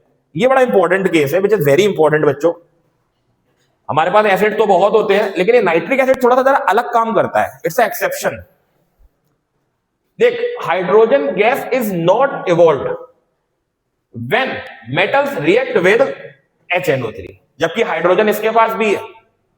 ये क्वेश्चन पेपर में आ सकता है, ध्यान रखना कि जब भी कोई मेटल HNO3 के साथ रिएक्ट करता है तो हाइड्रोजन गैस नहीं निकलती है भाई। या ऐसे करके क्वेश्चन आ सकता है, कभी भी कोई मेटल अगर HNO3 के साथ रिएक्ट करता है तो क्या होता है। तो बच्चों को तो एक ही चीज याद है, हाइड्रोजन गैस रिलीज होगी, बच्चे लिख के आ जाते हैं। जबकि HNO3 के केस में हाइड्रोजन गैस निकलेगी नहीं। तो ऐसा क्यों है, जरा ध्यान से देखो। Because it is a strong oxidising agent. Oxidising agent का मतलब ये होता है कि ये बहुत तेजी से ऑक्सीडाइज करना चाहता है। It is very strong oxidising agent and its oxide the hydrogen produce water. ये जैसे ही कॉपर इसके साथ रिएक्ट हुआ तो पता क्या हुआ, ये ऑक्सीडाइजिंग एजेंट है। इसने क्या करा, तुरंत हाइड्रोजन को लेकर के क्या निकाल दिया, वाटर। याद रखना बेटा ये चीज, ठीक है। HNO3 is a strong oxidising agent, ठीक है। टीचर भाई पूछ लेता है आपसे अगर HNO3 क्या है तो इट्स अ स्ट्रॉन्ग, कुछ चीज लिखनी हुआ करे तो लिख भी लिया करो बेटा। ऐसा नहीं है कि लिखने के लिए मैं मना कर देता हूं, एक कॉपी का पन्ना ही रख लिया करो सामने, ताकि उसमें कोई भी चीज ऐसी लगे जो आपको लिखने के लिए अच्छी लगे वो आप लिख सकते हो। ऐसा नहीं है कोई ट्रेन नहीं छूट रही है किसी चीज की बेटा। It is a strong oxidising agent. ऐसा नहीं है, मैंने ऐसा नहीं बोला है खाली, देखो इतना तो दिमाग में रख भी नहीं पाओगे। जब आप उसको लिखते रहोगे तो वो चीजें थोड़ा लंबे समय के लिए याद रहेंगी आपको, कि भाई HNO3 एक स्ट्रॉन्ग ऑक्सीडाइजिंग एजेंट है, दैट्स व्हाई वो वाटर फॉर्म करता है। ये रिएक्शन है पूरी, आप ऐसे करके लिख सकते हो, एरो बीच का गायब था, है ना भाई। कॉपर ने अगर HNO3 के साथ रिएक्ट करा तो देखो कॉपर नाइट्रेट निकाला और H2O निकाला और NO2 निकाला। देख लो, अभी हम लोग की कह रहे थे कि कॉपर कभी भी रिएक्ट नहीं करेगा एसिड के साथ, अभी मैंने बोला था ये चीज कि कॉपर लेस रिएक्टिव है, लेकिन फिर भी देखो वो HNO3 के साथ रिएक्ट कर गया। पूछो क्यों? क्योंकि HNO3 जो है ना वो ऑक्सीडाइज कराने के लिए भूखा बैठा है, वो चाह रहा है कि हम इसको क्या कराएं, ऑक्सीडाइज कराएं। देखो इसने क्या करा, आप ध्यान से देखो, इसने क्या करा, ऑक्सीजन कैरी करा। अरे Cu ने ऑक्सीजन कैरी करा कि नहीं करा? तो खुद का ऑक्सीडेशन किया या नहीं किया? आप समझ रहे हो ना बात को? ये चीज होती है। तो यहां ऑक्सीडेशन हो गया तो यहां पे क्या हो गया, रिडक्शन। ये चीजें होती हैं भाई। इस रिएक्शन को कौन सी रिएक्शन बोलते हैं? Redox reaction. वेरी गुड, बहुत बढ़िया। तो HNO3 कौन सा एसिड है? ऑक्सीडाइजिंग, स्ट्रॉन्ग ऑक्सीडाइजिंग एजेंट है भैया। चलिए भाई आगे आ जाते हैं। Reaction of metal with metal salt के साथ। अब अगर ये सॉल्ट के साथ रिएक्ट करेंगे तब ये क्या बनाएंगे? तो जिंदा डिस्प्लेसमेंट रिएक्शन होगी यहां पे। कौन सी रिएक्शन? डिस्प्लेसमेंट। जो ज्यादा रिएक्टिव होगा वो अपने से कम रिएक्टिव वाले को उड़ा देगा। समझे बात को? भाई मैग्नीशियम को अगर आप कॉपर सल्फेट के साथ डालोगे, ऑब्वियस बात है magnesium is more reactive than copper, तो कॉपर को इसकी जगह से हटाएगा और फटाक से बेटा क्या लगाएगा? मैग्नीशियम लगाएगा। तो ध्यान तो देखो, मैग्नीशियम सल्फेट बना और यहां से क्या निकल गया? कॉपर निकल गया सॉलिड फॉर्म में। दिस रिएक्शन इज कॉल्ड मेरे बच्चे डिस्प्लेसमेंट रिएक्शन। सेम यहां देखो, Zn को अगर आपने लिया और आपने कॉपर सल्फेट के साथ डाला, आपने देखा देखो कॉपर हट गया और यहां पर कौन लग गया? समझ रहे हो? सेम रिएक्शन बेटा अगले में आ जाओ, आयरन को पकड़ा। इसमें देखो इन्होंने कलर भी दिखाया है, आप जरा ध्यान से देखो, ये बड़ा अच्छा है। अच्छा है, एक्टिविटी छोटी सी दी है उन्होंने। देखो सबसे पहले उन्होंने क्या लगा कि यहां पे उन्होंने एक वो ले लिया, क्या कहते हैं, टेस्ट ट्यूब ले लिया। ठीक है, उस टेस्ट ट्यूब के अंदर उन्होंने क्या करा? ब्लू कलर का कॉपर सल्फेट सॉल्यूशन भर दिया। क्या भर दिया? ब्लू कलर का कॉपर सल्फेट सॉल्यूशन भर दिया। ऊपर से इन्होंने 1 चम्मच कौन सा पाउडर डाल दिया? Magnesium powder. ऑब्वियस बात है, आप ध्यान से देखोगे जैसे मैग्नीशियम पाउडर डालोगे कॉपर को अलग कर देगा, और कॉपर देखो आपको रेसिड्यू फॉर्म में कहां मिल गया? नीचे। और ये वाला पूरा सॉल्यूशन तुम्हारा कैसा हो गया? कलरलेस। ऐसा क्यों हुआ? क्योंकि कॉपर को हटा दिया ना उन्होंने। नहीं समझे? अरे भाई आपने क्या करा, मैंने पहली वाली रिएक्शन दी थी आपको। पहली वाली रिएक्शन में मैंने क्या दिया था? मैग्नीशियम है और आपने कौन से सॉल्यूशन में डाला उसको, है ना, डाला था। तो ये क्या करेगा? इसको हटा देगा और फटाक से ये इसको हटाएगा और अपना खुद का क्या बना लेगा, जरा बताओ। और कॉपर को यहां से क्या कर देगा? तो कॉपर सॉल्यूशन में कहीं तो दिखना चाहिए ना। तो कॉपर भारी होती है, हल्की तो होती नहीं है, उसकी डेंसिटी ज्यादा होती है, इसलिए वो लास्ट में आपको क्या पार्टिकल फॉर्म में अलग दिख जाएगी। और पूरा सॉल्यूशन कैसा हो जाएगा? देखो ब्लू से कैसा हो गया? Colourless. This reaction is called मेरे बच्चे डिस्प्लेसमेंट रिएक्शन। समझोगे तो सब समझ आएगा बाबू, नहीं समझोगे तो कुछ भी समझ नहीं आएगा। ऐसे सेम देखो अगले वाले में उसने करा, कॉपर सल्फेट सॉल्यूशन लिया, उसने आयरन नेल डाल दी। लगभग 15 से कितने मिनट के बाद? आप ध्यान से देखो, जैसे आयरन नेल डालोगे, ऑब्वियस बात है यार, आयरन जो है वो सॉलिड होता, मतलब वो ज्यादा रिएक्टिव होता है एज कंपेयर टू किससे? जैसे ही आप इसको डालोगे आप देखोगे FeSO4 हट जाएगा और साथ में कौन निकल जाएगा? तो देखो आप ध्यान से, जैसे ही आपने आयरन की नेल डाली कलर ब्लू था, बाद में कैसा हो गया? Green colour. बहुत इंपॉर्टेंट रिएक्शन है बच्चा, यहां बता रहे हैं तुमको, ये कलर बड़ा इंपॉर्टेंट है कि जब blue copper sulphate colour green copper sulphate में कन्वर्ट होता है। तो बताइए कौन ये रिएक्शन किस तरीके से काम करती है? इसमें कौन सा मेटल डाला जाता है? ये रिएक्शन कौन सी होती है? ऐसे करके चीजें पूछी जाती हैं। तो जैसे ही आपने आयरन को डाला तो आपने देखा आयरन डालने पर वो सॉल्यूशन जो है वो ब्लू से कन्वर्ट हो गया काहे में? ग्रीन में। और कॉपर आपको अलग दिख गई मेटल ऑन आयरन पर, और वो कलर, वो सॉल्यूशन जो था वो ब्लू कलर से कन्वर्ट हो गया काहे में? कन्वर्ट हो गया ग्रीन कलर में। आई होप बेटा क्लियर हुई होगी बात। नहीं समझ में आई? समझे? ये दोनों एक्टिविटी थी जो हमें ये बता रही थी कि how to metal react with क्या कहते हैं, मेटल सॉल्ट। चलिए भाई बहुत बढ़िया बात, आगे बढ़ते हैं भैया। रिएक्टिविटी सीरीज ये मैंने अभी आप लोगों को कराई दी थी, ठीक है। विच इज कैलाश नाग का माली आलू जरा फीके पकाता है, एंड कौन है आगे, एंड देन आ जाओ। इसको बोलते हैं हम लोग क्या, जरा बताओ। दिस इज रिएक्टिविटी सीरीज बच्चा, this is reactivity series. Please याद रख लेना इसको बेटा। कैलाश नाथ का माली आलू जरा फीके पकाता है, कौन है, आगे आओ। ऊपर वाले जो होते हैं वो मोस्ट रिएक्टिव, बीच वाले मॉडरेट रिएक्टिव, नीचे वाले लेस रिएक्टिव। याद रखो बच्चे, ठीक है मेरे बच्चे, ये हो गया। आगे आ जाते हैं भैया हम लोग, भाई नॉन मेटल्स कैसे बनते हैं, मतलब नॉन मेटेलिक कंपाउंड्स कैसे बनते हैं। ठीक है, तो इसके लिए मुझे पीडीएफ की जरूरत नहीं है, मैं आपको ऐसे यहाँ खोपचे में मतलब साइड में समझाता हूं कैसे बनते हैं। ठीक है, देखो हम लोग को सीखना होंगे आयोनिक कंपाउंड। कौन से कंपाउंड्स, आयोनिक कंपाउंड। देखो बेटा, आयोनिक कंपाउंड्स की एक खास बात होती है कि जब मेटल और नॉन मेटल आपस में क्या करते हैं, जुड़ते हैं, तो जो कंपाउंड बनते हैं वो कौन से कंपाउंड बनाते हैं, आयोनिक कंपाउंड। बोलो जी क्लियर। कभी भी जैसे मान लो तुम्हारे पास Na है, Na मेटल है ना, और अगर ये ऑक्सीजन के साथ जुड़ा तो इसने जो कंपाउंड बनाया वो कौन सा होगा। हमेशा याद रखो ये चीज, नहीं समझे अभी आप बात को। कभी भी कोई भी पहचानना सीख जाओ अब इस चीज को, कभी भी मेटल और नॉन मेटल अगर आपस में दिख जाए तो वो आयनिक कंपाउंड है। और जब भी कभी भी ये भी कौन है, नॉन मेटल, और ये भी कौन है, नॉन मेटल, ये कभी भी आयनिक कंपाउंड नहीं होगा, ये कहलाएंगे कोवेलेंट कंपाउंड। कौन से कंपाउंड, याद रखो, जब नॉन मेटल और नॉन मेटल जुड़ के कंपाउंड बनाते हैं तो वो कोवेलेंट। जब एक मेटल प्लस जब एक नॉन मेटल जुड़ के कंपाउंड बनाते हैं तब उसको बोलते हैं आयनिक कंपाउंड। इतनी चीज बच्चों आपको समझना पड़ेगी। आप समझे बात को, जिस वेरी इंपॉर्टेंट बेटा, पहचानना होता है ये, how to identify this compound is ionic और कोवेलेंट। समझे ना। जैसे मान लो टीचर ने लिख दिया बेटा MgCl2 और यहां लिख दिया C2H6, टीचर ने बोला कौन आयनिक और कौन कोवेलेंट, तो तुम खुद देखो, ये मेटल ये नॉन मेटल, तो 100% ये कौन हुआ, आयोनिक। लेकिन ये देखो ये कौन है, नॉन मेटल, ये भी कौन है, नॉन मेटल, तो ये कौन सा हुआ, कोवेलेंट। कितना मजा आता है देखो इसको समझने का। फिर अगर अच्छे से समझोगे तो सब चीज क्लियर होती है यार। अब बात ये आ जाती है कि बेटा आयनिक कंपाउंड्स बनते कैसे, है ना। ये सोडियम जब ऑक्सीजन से जुड़ रहा था तो इसके पीछे का लॉजिक क्या है, भाई आपको लॉजिक समझना होता है।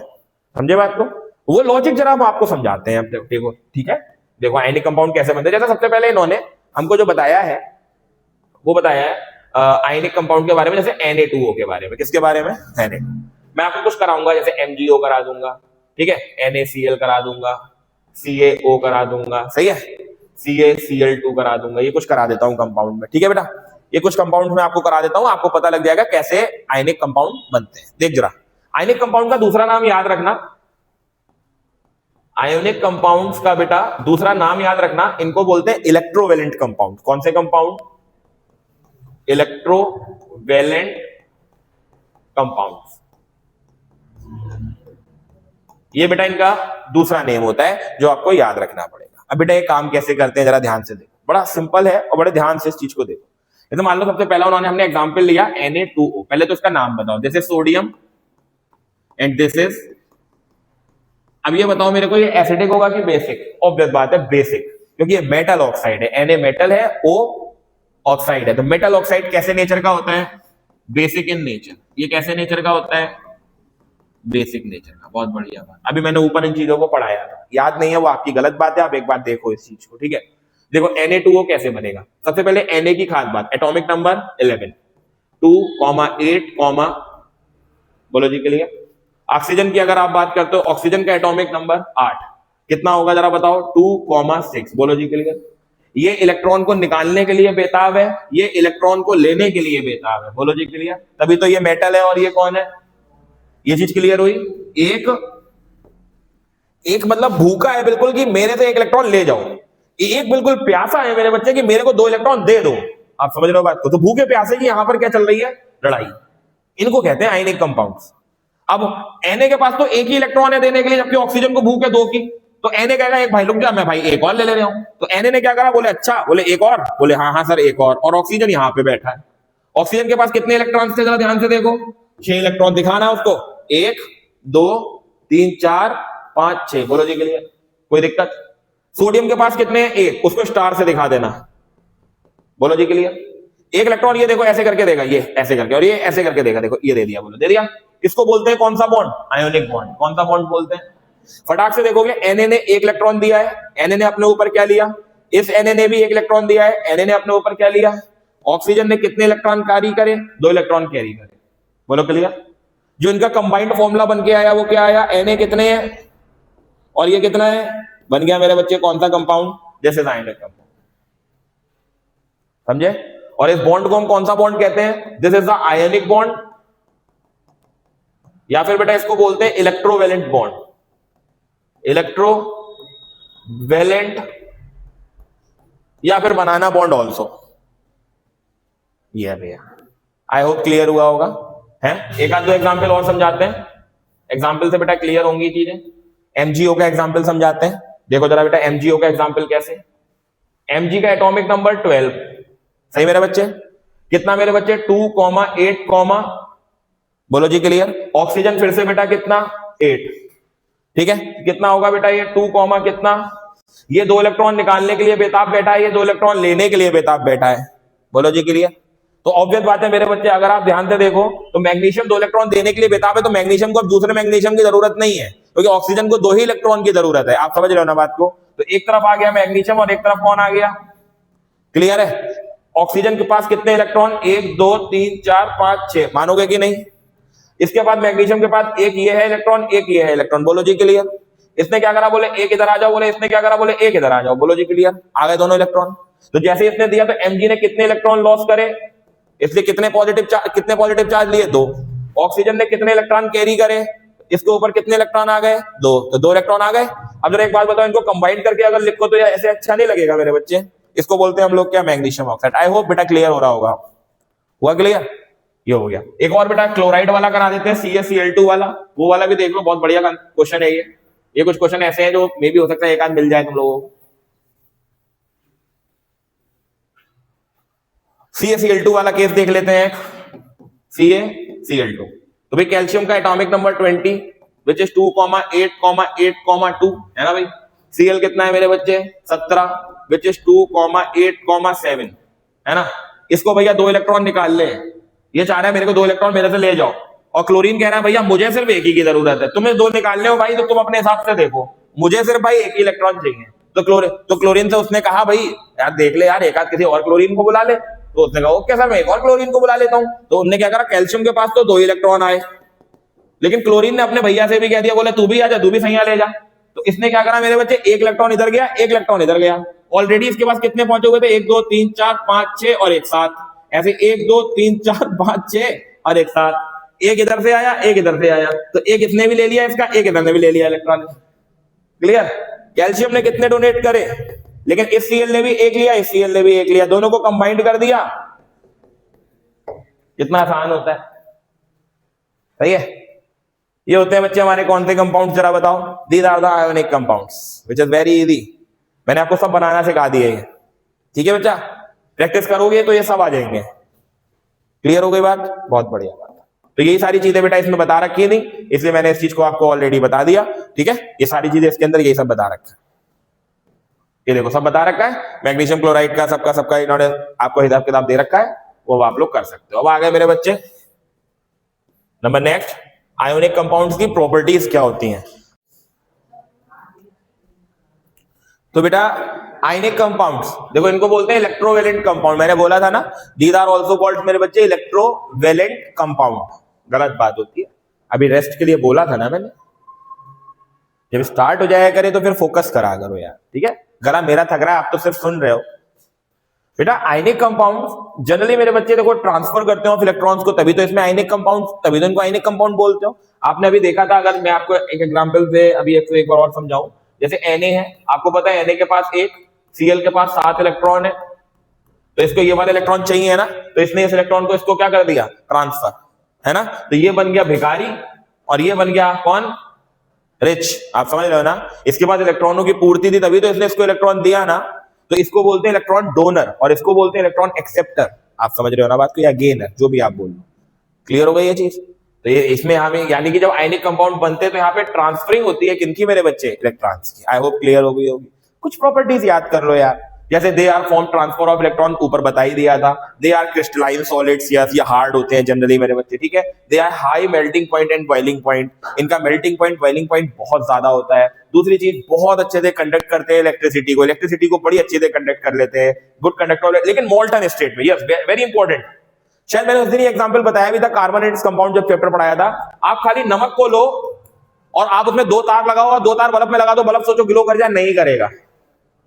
लेकिन आप उसमें अगर पानी की कुछ बूंदें डाल दो, याद आया है ना, और उसको मिक्स कर दो, तो आप देखोगे इलेक्ट्रिसिटी तुरंत प्रोड्यूस होने लगेगी। क्यों? क्योंकि उस स्टेट को बोलते हैं molten state, semi solid, semi liquid, जो बोलना चाहो आप, समझे बात को, उसको मोल्टन स्टेट कहते हैं। तो आयनिक कंपाउंड्स मेरे बच्चे ऐसे कंपाउंड्स होते हैं जनरली बेटा, इनको अगर मोल्टन स्टेट में आप लेकर के आओ तो जनरली बेटा आपको ऐसा देखने को मिलेगा कि ये कंडक्ट करेंगे किस चीज को, इलेक्ट्रिसिटी। आई होप क्लियर हो गई होगी बेटा। चलिए बहुत बढ़िया बात, आगे चलते हैं मेरे बच्चे। भाई अकरेंस ऑफ मेटल, आ गई बेटा मेटलर्जी, है ना भाई, इसको बोलते हैं हम लोग कौन सी एलर्जी, मेटलर्जी। वेरी इंपॉर्टेंट बेटा, मेटलर्जी से भी बच्चे 2 से 3 नंबर का क्वेश्चन आ सकता है। Metallurgy is the technique in which study about the enrichment of minerals और ओर्स, आप समझ रहे हो बात को, या फिर आप उसको बोल सकते हो extraction of metals from their ores. This process is called metallurgy. Metallurgy एक ऐसा प्रोसेस और ऐसा फिनोमिना है जिसमें हम मेटल को एक्सट्रैक्ट करते हैं फ्रॉम देयर ओर, उसके ओर में से, समझे। जैसे अर्थ में से अगर कोई एक मेटल देखो आप निकलता है, तो एकदम से सारे मेटल्स नहीं निकल के आते हैं, और कभी भी कोई भी मेटल जनरली फ्री स्टेट में नहीं एग्जिस्ट करता है, ज्यादातर सारे के सारे कंबाइंड स्टेट में होते हैं, समझे। जैसे तुम सोचो आयरन तुम्हें हवा में ऐसे ही मिल जाए, ऐसे नहीं मिलेगा। आयरन मिलेगा आयरन ऑक्साइड की फॉर्म में, आयरन मिलेगा आयरन सल्फाइड की फॉर्म में, आप समझ रहे हो बात को। तो उनमें क्या करा जाता है, सल्फाइड को और ऑक्साइड को अलग किया जाता है, तब आयरन को बचाया जाता है। उन टेक्निक्स को बोलते हैं हम लोग मेटलर्जी। आप समझे आप बात को, नहीं समझे। जैसे वोल्केनो इरप्शन हुआ, अब वोल्केनो इरप्शन होने पर सारे रिसर्चर्स गए, उन्होंने देखा भाई उसमें क्या मिला, तो उन्होंने देखा अच्छा ये आयरन का ओर मिला, अच्छा ये मैग्नीशियम का ओर मिला, अच्छा ये इसका ओर मिला, ओर्स मिल गए। उन्होंने क्या करा, ओर्स को इकट्ठा करा, इकट्ठा करने के बाद उसको दे दिया उन्होंने लेबोरेटरीज में, बड़ी बड़ी इंडस्ट्रीज में। उन लोगों ने क्या करा, टेक्निक्स लगाई, जिससे उन्होंने जो इंप्योरिटीज थी, जो गैंग थी, उन सब चीजों को क्या कर दिया, सेपरेट कर दिया। दिस टेक्निक इज कॉल्ड मेरे बच्चा मेटलर्जी। आप समझे आप बात को, क्लियर हो गई। सबसे पहले अकरेंस की बात कर लेते हैं, मेटल्स कैसे मिलते हैं। तो जनरल देखो, सब metals gold and silver are the free state. भाई गोल्ड एंड सिल्वर तो रिएक्ट ही नहीं करते किसी के साथ, तो ये तो फ्री स्टेट में मिल जाते हैं। तुमने देखा भी होगा, गोल्ड की खान होती है, सोने की खान होती है, KGF, और भी ना जाने कौन सी ऐसी मूवीज है, बहुत सारी साउथ की मूवीज बहुत है, हॉलीवुड की मूवीज बहुत है ऐसी, जिसमें तुम लोग देखोगे खान होती है सोने की, है ना। हमारे यहाँ इतना महंगा सोना है, लेकिन वेस्ट इंडीज में तो इतना महंगा सोना नहीं है, साउथ अफ्रीका में तो इतना महंगा सोना नहीं है, अपने यहाँ बहुत है महंगा सोना, क्योंकि इसलिए क्योंकि वहां पे उनकी हो रही है ना वो चीज, हम लोग की यहाँ पे इतनी है नहीं। आप समझ रहे हो बात को। तो ये चीजें होती हैं मेरे बच्चे, तो वो फ्री स्टेट में मिल जाती हैं, वो किसी के साथ कंबाइंड नहीं होती है। उनको ले उठाओ, साफ उफ करो, बनाओ, बेचो। लेकिन अब आ जाती है कुछ ऐसे, most of the metals oxide form में, कार्बोनेट फॉर्म में, सल्फाइड फॉर्म में, हैलाइड फॉर्म में, मैंने बताया था ना। ज्यादातर जितने भी मॉडरेट रिएक्टिव मेटल्स होते हैं, मॉडरेट बीच के, कैलाश नाथ का, माली, आलू, जरा के बाद जितने वाले आ रहे हैं, वो सारे के सारे मॉडरेट होते हैं। वो मॉडरेट जो होते हैं ना, या तो वो अपने ऑक्साइड फॉर्म में मिलते हैं, या फिर वो अपने कार्बोनेट फॉर्म में मिलते हैं, या फिर वो अपने सल्फाइड फॉर्म में मिलते हैं, या फिर वो अपने हैलाइड फॉर्म में मिलते हैं। बोलो जी, क्लियर हो गई।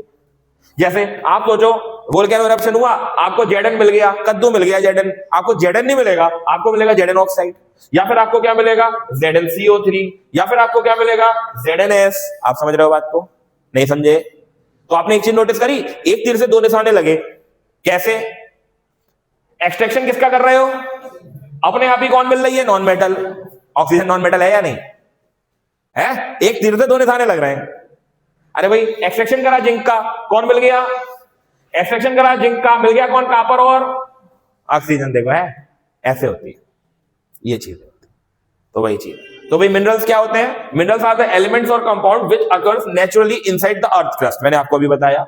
और क्या होते हैं, विच इज वेरी इंपॉर्टेंट, मिनरल्स में से ना आप मेटल्स को एक्सट्रैक्ट नहीं कर सकते, मिनरल्स में से आप मेटल को एक्सट्रैक्ट नहीं कर सकते, लेकिन ओर्स वो कंपाउंड्स होते हैं जिनमें से आप मेटल को क्या कर सकते हो। अब आप समझ गए बात को। What are the difference between the minerals and ores. Minerals are the compounds which do not extract क्या चीज, मेटल्स। लेकिन अगर आप बात करते हो ओर्स की, यहां से आप समझ जाओगे ओर्स क्या है मेरे बच्चे, तो एक्सट्रैक्ट कर सकते हो आप उसको, क्या मेटल्स को, जिनमें से आप मेटल्स निकाल सकते हो और प्रॉफिट के बेसिस पर। देखो उन्होंने बोला ना प्रॉफिटेबली, मतलब ज्यादा मात्रा में, है ना, मिनरल्स में से नहीं निकाल सकते आप। तो ये चीज है। Ganju is not Ganju, it's gang. Gang means impurity, इसको बोलते हैं impurity. What is the meaning of gang? Gang का मीन्स होता है इंप्योरिटीज, ठीक है। केमिकल भाषा में इसको हम बोलते हैं गैंग।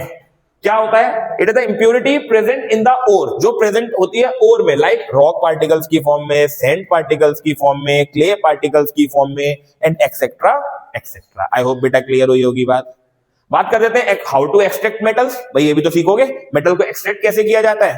ध्यान में छोटी छोटी सी टेक्निक्स है, बहुत छोटी छोटी सी टेक्निक्स है यार। आपके सिलेबस में तो कुछ है ही नहीं, कुछ भी नहीं है। उन्होंने कहा concentration of the ore, enrichment of the ore, reduction of the ore, next finally refining of the ore. बात खत्म हो गई। पहला उसको कंसेंट्रेट करो, दूसरा रिडक्शन करो, तीसरा रिफाइनिंग करो, आपको फाइनली क्या मिल जाएगा? आपका मेटल। बोलो जी क्लियर। सबसे पहला हम लोग क्या सीख लेते हैं? कंसेंट्रेशन ऑफ ओर सीख लें। छोटा सा कॉन्सेप्ट है, देखो क्या होता है, जरा ये ध्यान से सुनो।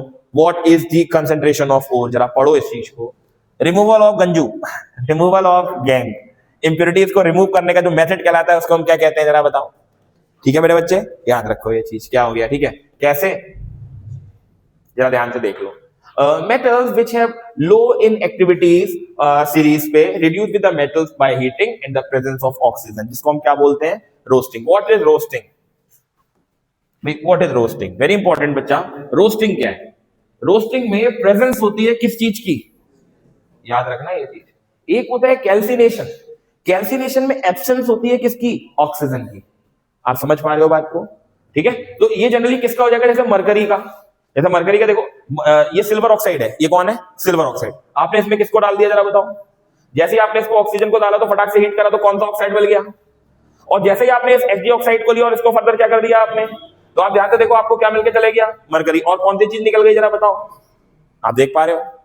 क्लियर हो रही है ना चीजें? तो ये कौन सा प्रोसेस हुआ, जरा बताओ मेरे बच्चे? जैसा रोस्टिंग। और HgS इसका पता है क्या है? इसको बोलते हैं ओर, मरकरी सल्फाइड। ये ओर है। मरकरी सल्फाइड हमारा क्या है, जरा बताओ? ओर। किसका? मरकरी का। HgS ये क्या है पता है? इसको बोलते हैं मरकरी सल्फाइड। आप समझ गए? नाम इनके भी होते हैं, सिनेबार वगैरह, पता नहीं क्या क्या नाम होते हैं ओर्स के, तो वो है। बहुत बढ़िया बात। आगे बढ़ते चलो। सेम कॉपर का आ गया, क्या करा जरा बताओ? रोस्टिंग कर रहे हैं फिर से। हमको कॉपर का क्या मिला? एक ओर। किस फॉर्म में, जरा बताओ? Sulphide ore. हमको सबसे पहले इसका कॉपर ऑक्साइड बनाना है। हमने क्या करा? इसमें क्या डाल दिया? जैसे O2 डाला तो हमने देखा क्या बन गया? CO2। फटाक से इसको पकड़ा, फिर ऑक्साइड डाला, रिएक्ट कराया, हमको क्या मिल गया, जरा बताओ? कॉपर। ये रिएक्शन आपको याद रखनी पड़ेंगी मेरे बच्चे, हम बता रहे हैं। इसमें आपकी कोई भी मदद नहीं कर पाएगा, कोई भी मदद नहीं कर सकता इसमें। रिएक्शंस आपको याद करनी पड़ेंगी, ये आपको याद करना पड़ेगा। मैं आपको कंसेप्ट समझा रहा हूं। What is roasting? मैंने आपको समझाया रोस्टिंग क्या है। Roasting is the process in which presence of oxygen. समझ रहे हो ना बात को? क्लियर हो गई? यानी कि इसमें हम ऐसे ओर्स को पकड़ेंगे, आई रिपीट, इसमें हम ऐसे ओर्स को पकड़ेंगे जिसमें ऑक्सीजन नहीं होगी। रोस्टिंग उन ओर्स की होती है जिसमें ऑक्सीजन नहीं होती है, जैसे कि सल्फाइड ओर। मान लो जिंक के आपको दो ओर्स मिले, एक मिला आपको सल्फाइड ओर और एक मिला आपको कार्बोनेट ओर। आप ध्यान से मेरी बात को सुनना मेरे बच्चे बस, ठीक है। जिंक के आपको अर्थ क्रस्ट के अंदर दो ओर्स मिले, पहला कौन सा मिला? ZnS, और दूसरा कौन सा मिला? जिंक। अगर ZnS है तो इसकी आपको करनी पड़ेगी, पता है क्या? रोस्टिंग। आप समझ गए? मतलब ऑक्सीजन के साथ रिएक्ट, क्या बन जाएगा फटाक से? ZnO और कौन सी गैस निकल जाएगी? आई होप समझ में आया होगा। लेकिन अगर आपको उसका मिला कौन? कार्बोनेट ओर, तो इसमें ऑलरेडी ऑक्सीजन है, आप इसका कैल्सिनेशन कर दोगे। क्या कर दोगे? आप इसका अगर कैल्सिनेशन करोगे तो आप एक चीज नोटिस करोगे, ZnO फिर से निकल जाएगा, लेकिन अब किसे निकल जाएगी? CO2। आप समझे? नहीं समझे? और आप इसमें देखो, यहां से एक कॉमन प्रोसेस आएगा बिल्कुल। ZnO को पकड़ो और कार्बन डाल दो, जैसे रिड्यूसिंग एजेंट। कौन सा एजेंट? ये कार्बन क्या करेगा? ऑक्सीजन को ले जाएगा और फटाक से यहां पे क्या छोड़ जाएगा? ये कॉमन प्रोसेस है। ये दो डिफरेंट प्रोसेस आए। जिंक के आपको मैंने जिंक का एग्जांपल लेके समझाया तुम लोग को। जिंक के दो ओर मिल गए भाई, एक मिल गया सल्फाइड ओर, एक मिल गया कार्बोनेट ओर। भाई एक में ऑक्सीजन है, एक में ऑक्सीजन ही नहीं है, लेकिन हमको एक चीज तो कॉमन चाहिए, हमको कॉमन चाहिए, बताओ क्या? Zinc oxide. तो हमने क्या करा उसमें, फटाक से उसका सबसे पहले रोस्टिंग करा दिया। रोस्टिंग के लिए हमने ऑक्सीजन को डाला। जैसे ही आपने ऑक्सीजन को डाला, आपने देखा ZNO बन गया, ठीक है। लेकिन कार्बोनेट और में आपको रोस्टिंग की जरूरत नहीं है, ऑलरेडी वहां पे ऑक्सीजन है। तो आपने उस प्रोसेस में क्या करा? कैल्सिनेशन करा। कैल्सिनेशन मतलब कॉमन हीट कर, नॉर्मल हीट कर दी। जैसी हीट करा, CO2 निकल गया और क्या बन गया? आप समझ गए होगे आप बात को? अब भी नहीं समझे? अब ये तो मैंने Zn का एग्जांपल लिया, ऐसे ना जाने कितनों की ओर मिलते हैं। आप समझे बात को? ये चीज है। आगे बढ़ते हैं भैया। अब ये मिडिल रिएक्टिव वाले क्या, अभी देखो एग्जांपल समझाया था मैंने। ZnS का मिला, O2 डाला, क्या मिल गया? Z कार्बोनेट मिला, कैल्सिनेशन करा दिया। अभी देखो ऊपर समझाया मैंने, जस्ट अभी समझाया देखो। और फटाक से देखो कैल्सिनेशन कराया, ZNO मिल गया। फटाक से क्या डाल दिया मैंने? क्या निकल गया? क्योंकि कार्बन कौन है यहां पर हमारा? Reducing agent. लिख लो यहां पे, लिख लो। HNO3 is oxidising agent and carbon is reducing agent. लिख लो यहां पर, ये चीज याद रखो आप लोग, ठीक है। कि कार्बन का क्यों यूज करा जाता है? कि सर कार्बन इसलिए यूज करा जाता है क्योंकि एक बहुत अच्छा रिड्यूसिंग एजेंट है। ये क्या करता है? ऑक्सीजन को कैरी कर लेता है, ये चीज। क्योंकि इसका ऑक्सीडेशन हो रहा है ना, कार्बन का क्या हुआ? ऑक्सीडेशन। तो ऑब्वियस बात है वो रिड्यूसिंग एजेंट हुआ। और जिसका होता है क्या? रिडक्शन, वो क्या होता है? Oxidising agent. ये चीजें होती है। तो रोस्टिंग, कैल्सिनेशन, ये सब चीजें पता होना चाहिए, सही है। जिसका सल्फाइड और उसमें रोस्टिंग करोगे, जिसका कार्बोनेट और उसका कैल्सिनेशन करोगे। और लास्ट वाला प्रोसेस कॉमन है, उसमें आप क्या डाल दोगे? कार्बन। कार्बन ऑक्सीजन को लेकर फुर्र हो जाएगा और हमारा मेटल हमको दे जाएगा। बोलो जी क्लियर?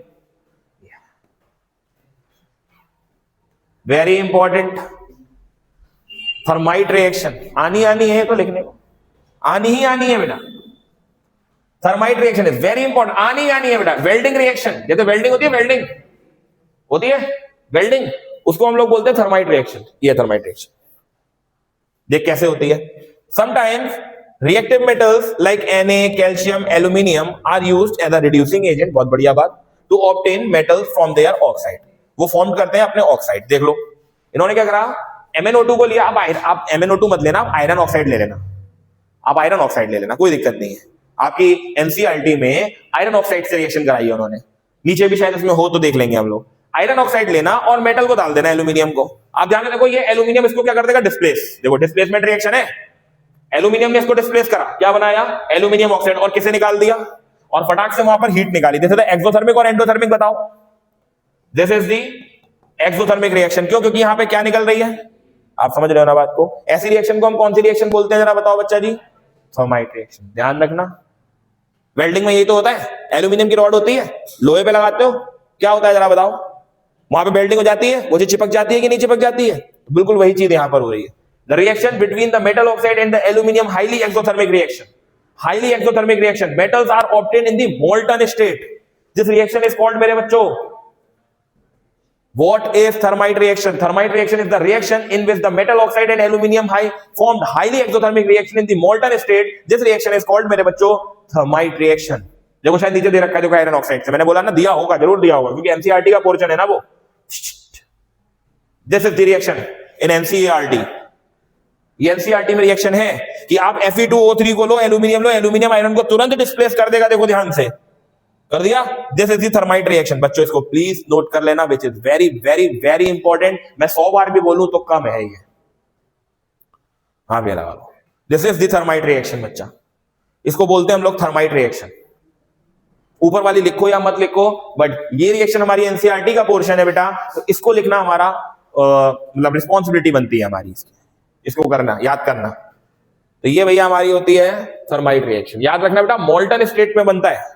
थोड़े टाइम के बाद जब सारी एनर्जी निकल जाती है, उसके बाद फिर वो सॉलिड फॉर्म में कन्वर्ट हो जाता है। ऐसा होता है नहीं होता है? एकदम से अगर आप उसको छुओगे तो क्या होगा आपको पता ही है ना। वेल्डिंग होने के बाद पहले उसको ठंडा होने दिया जाता है, देन उसके बाद फिर वो सॉलिड स्टेट में क्या हो जाता है? कन्वर्ट हो जाता है। ये देख लो आप, यहां पे दे रखे है, ये सब हो रही है। देखो कितनी कितनी ज्यादा मात्रा में हीट रिलीज हो रही है, आप देख सकते हो यहां से, है। जब तक वो लार्वा बना रहेगा तब तक वो मोल्टन स्टेट में होगा। जब हल्के हल्के हल्के हल्के वो ठंडा होगा ठंडा होगा ठंडा होगा, तब वो हार्ड में कन्वर्ट हो जाएगा। बोलो होगा या नहीं होगा? तो यही चीज होती है, ठीक है। This is the thermite belts. Extraction of metal of the top of the reactivity is very important. Electrolysis आ गया भैया. This is the electrolysis process. 4 number की केस स्टडी गारंटी. 4 नंबर की केस स्टडी आ रही है इससे. अब करो ना करो तुम्हारी हेडेक बनती है, आ रही है पर ये ध्यान से देख लो. इलेक्ट्रोलाइसिस प्रोसेस कहां यूज किया जाता है, ये बड़ी इंपॉर्टेंट चीज है. इलेक्ट्रोलाइसिस प्रोसेस यूज करा जाता है उन मेटल्स के लिए जिनकी रिएक्टिविटी बहुत ज्यादा होती है, जैसे लिथियम, जैसे पोटेशियम, जैसे सोडियम. वो टॉप वाले जो है ना, कैलाश नाथ का माली वाले स्टार्टिंग वाले, उन सबका आप लोग जो क्या करते हो, एक्सट्रैक्शन करते हो, वो with the using of electrolysis करते हो. इलेक्ट्रोलाइसिस प्रोसेस क्या होता है, इसमें मैं तुमको बेसिक समझाता हूं. पहले आपने एक कंटेनर लिया, उसके अंदर आपने अपना कंपाउंड डाल दिया, वाटर डाल दिया, 2 इलेक्ट्रोड ले लिए, बैटरी से जोड़ दिए. आपने क्या पास करा दी उसमें, इलेक्ट्रिसिटी.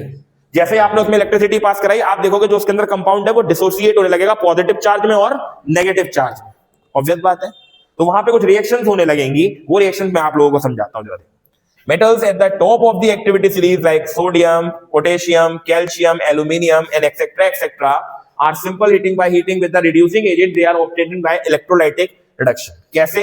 एग्जाम्पल दिया उन्होंने NaCl का. हमारे को एग्जाम्पल उन्होंने NaCl का दे रखा है, तो ये मैं आपको समझा देता हूं. यहां पर ये मैं आपको ऐसे समझा देता हूं. यहां से छोड़ो, अब यहां से समझो, खोपचे में समझो आप. ठीक है. उन्होंने क्या करा, बोले कंटेनर लिया, बोले इस कंटेनर के अंदर उन्होंने क्या भर लिया, NaCl. ये यहां पर इन्होंने क्या डाल दिया जरा बताओ, NaCl. बोलो जी क्लियर. और 2 फटाक से क्या लगा दी, इलेक्ट्रोड. बहुत बढ़िया बात. 2 फटाक से क्या लगा दी, इलेक्ट्रोड. बहुत बढ़िया बात. ये लगा दी और एक ये लगा. बोले भैया इनने क्या करा,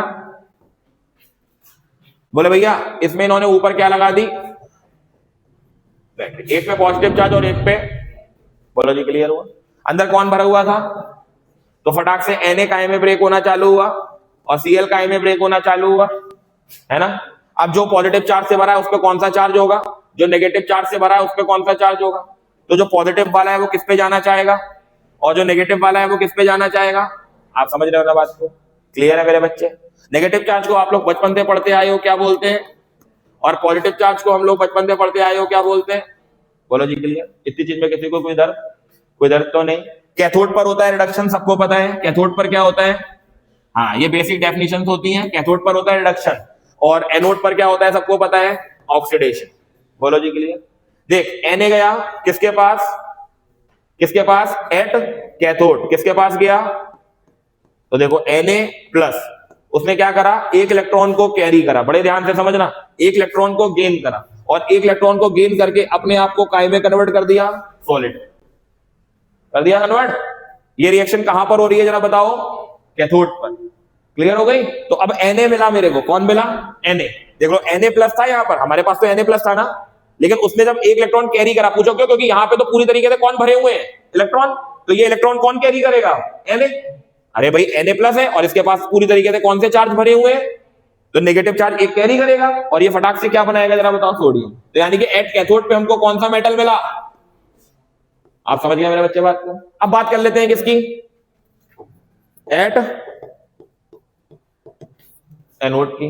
अब एनोड पर क्या होगा यार, ऑब्वियस बात है, वहां पे जा रहा है Cl माइनस. कौन जा रहा है, और यहां पे तो पॉजिटिव चार्ज भरा हुआ है ना. तो Cl माइनस पता क्या करेगा, Cl माइनस के 2 मॉलिक्यूल लेना, ये फटाक से Cl2 और 2 इलेक्ट्रॉन यहां से निकाल देगा. बोलो क्लियर. इसने क्या करा, Cl2 लेकर के 2 इलेक्ट्रॉन निकाल दिया. यानी कि कौन सी गैस मिली मेरे को जरा बताओ, तो जरा बताओ क्लोरीन कहां पे मिला मेरे को, एनोड. तो 1 मार्क्स में क्वेश्चन में टीचर ने पूछा एनोड पर हमको क्या मिल रहा है, तो एनोड पर हमको डिपोजिट होती हुई दिख रही है कौन, क्लोरीन. लेकिन अगर कोई टीचर पूछता है आपसे कैथोड पर क्या मिल रहा है, तो कैथोड पे आपको डिपोजिटेड मिल रहा है कौन, सोडियम. एक्सट्रैक्ट हो गया ना. दिस प्रोसेस इज कॉल्ड मेरे बच्चों what, electrolysis process.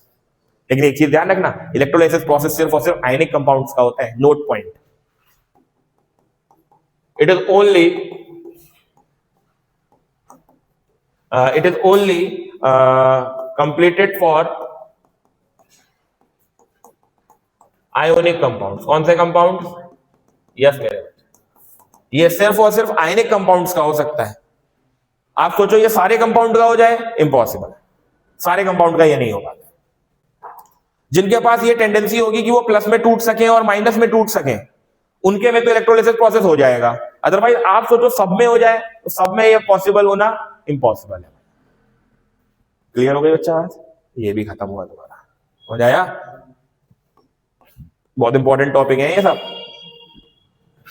Last topic refining है भाई। भाई रिफाइनिंग क्या होगा? तो यार ऑब्वियस बात है, रिफाइन का मतलब आप उसको क्लीन करोगे कि नहीं करोगे। तो रिफाइन क्या होता है? The removal of impurities from the metal, जो कि ऑब्टेन हुआ है अभी ऊपर से। किससे? जब हमने उसका रिडक्शन किया था ना, तो वहां से जो उसको हम लोग क्या कहते थे? Refining of metal. The most common method of the refining metal electrolytic refining. ज्यादातर इसको इलेक्ट्रोलाइटिक रिफाइनिंग के थ्रू क्या कर लिया जाता है? क्लीन कर लिया जाता है। इसमें क्या करते हैं? इसको पकड़ते हैं लोग, इसमें अपने डाल दिया इन्होंने इसको experiment setup for the electrolyte refining. एक तरफ इन्होंने नेगेटिव चार्ज की इलेक्ट्रोड ले ली, एक तरफ पॉजिटिव चार्ज की, मतलब एक को एनोड बोल दिया, एक को क्या बोल दिया, और ऊपर से इसने क्या लगा दी। तो जितनी भी तुम्हारी इसमें क्या होंगी जरा बताओ, इंप्योरिटीज, वो सारी की सारी आपको कहां बैठी हुई दिखाई दे जाएंगी। और जितना भी मेटल होगा वो साइड में क्या हो जाएगा हमारा? एक्सट्रैक्ट। तो इस तरीके से हम लोग इसकी क्या कर सकते हैं जरा बताओ भैया जी? रिफाइनिंग। आई होप बेटा क्लियर हुआ हो, विच is very important, very very important. समझो तो बहुत कुछ है, ना समझो तो कुछ भी नहीं है। मुझे उम्मीद है चैप्टर थोड़ा बहुत तो समझ में आया होगा। बिल्कुल भी नहीं आया? आ गया? अच्छा चैप्टर है, ठीक है। इसको पढ़ लेना एक बार, एक दो बार रिकॉल करोगे तो क्लियर।